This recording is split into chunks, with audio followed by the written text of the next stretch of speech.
seated.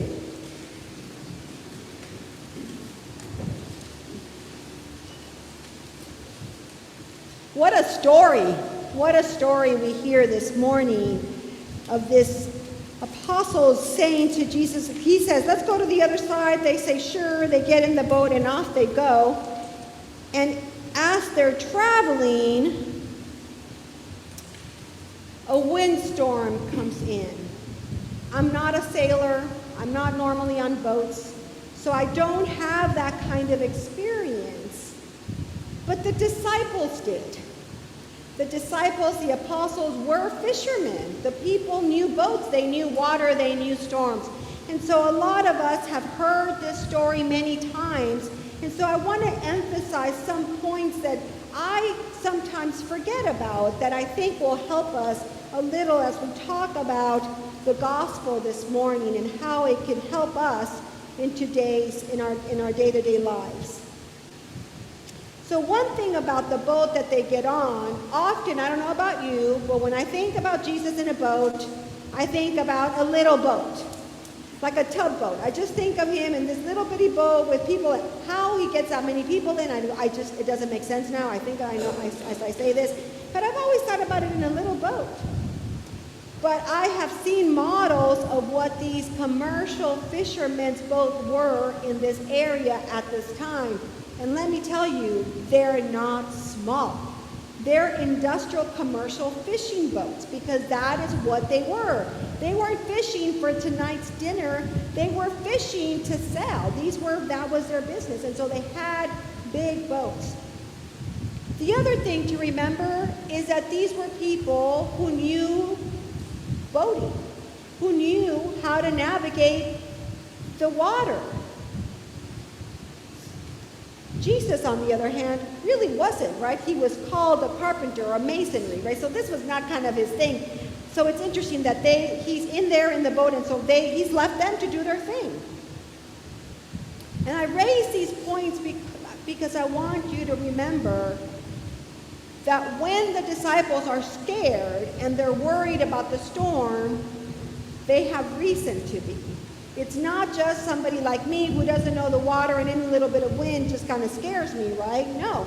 These people know to be afraid. Something is going very, very wrong in this trip. They are about to sink, right?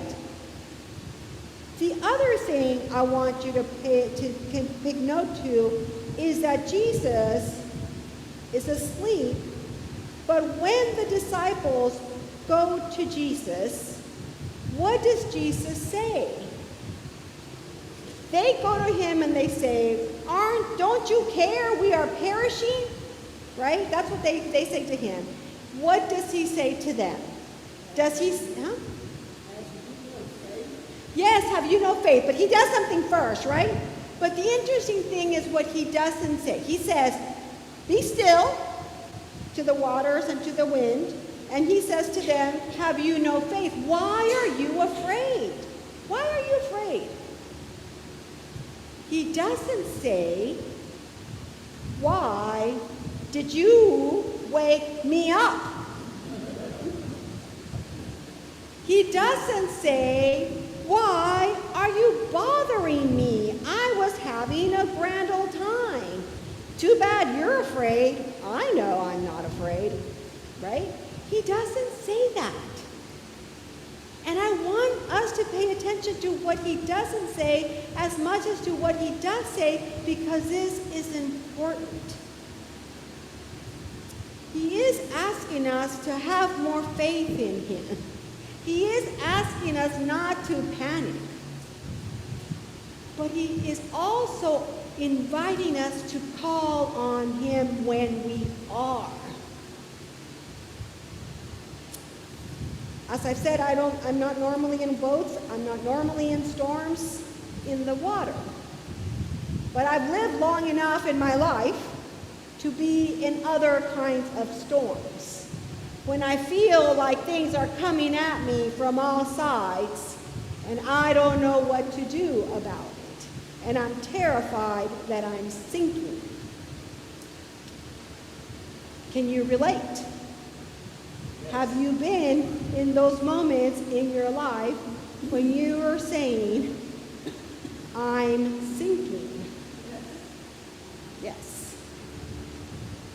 And so the question that I have for you is, what have you done when you feel that way?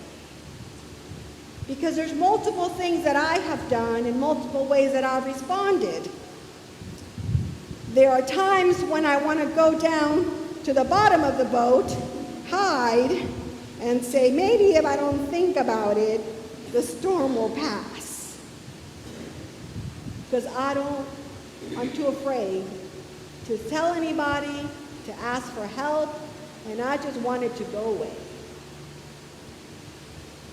There are times when I've responded by saying, I got this. I'm going to, pull up my boots, put on my big girl pants, and I'm just going to take care of this because, that's just how we do things. No victims here. We'll take care of this. But let me tell you, the best times and the ones that have the best results is when I say, Jesus, can't you see I'm sinking? Wake up! Where are you? I don't care you're not a sailor, but I know you can get this too. And I think that's the lesson for today. When we are in storms, when we are in troubled waters, we have Jesus to turn to.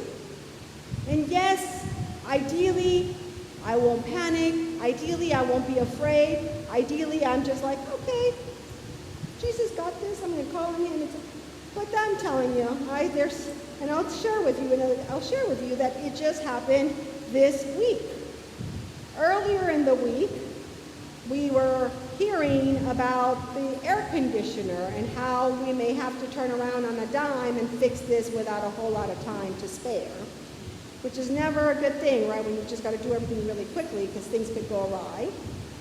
I was visiting with the treasurers in the finance committee, and we were looking at our finances, and we were realizing we're actually really month to month. We're on our month, we're doing this month to month. Getting what money comes in is going out month to month, right? And I'm like, what is happening to St. John's? What is happening to us? And I'm like, we're in the boat. There is a storm. Yes, I am afraid. And we got Jesus. And we can turn to Jesus and say, Jesus, help us, guide us, lead us out of this storm. Still the waters, still our hearts. Don't let us flounder out here by ourselves. Because if I think back at the multiple times I've been in these storms, when I have turned to Jesus, when I have asked for help, Jesus has never disappointed. Jesus has always been faithful. Jesus will always show up. And so I invite you in your life, if you're dealing with illnesses, if you're dealing with financial troubles, if you're dealing with broken relationships, if you're worried about the conditions of the waking up and seeing those natural storms and those political storms, and worried about the debate this week, whatever may be stirring in you fear and anxiety and concern, turn to Jesus. Ask Jesus to still the storms, because I know that Jesus will not disappoint, and Jesus will calm the storms and make all things right. Amen. Amen.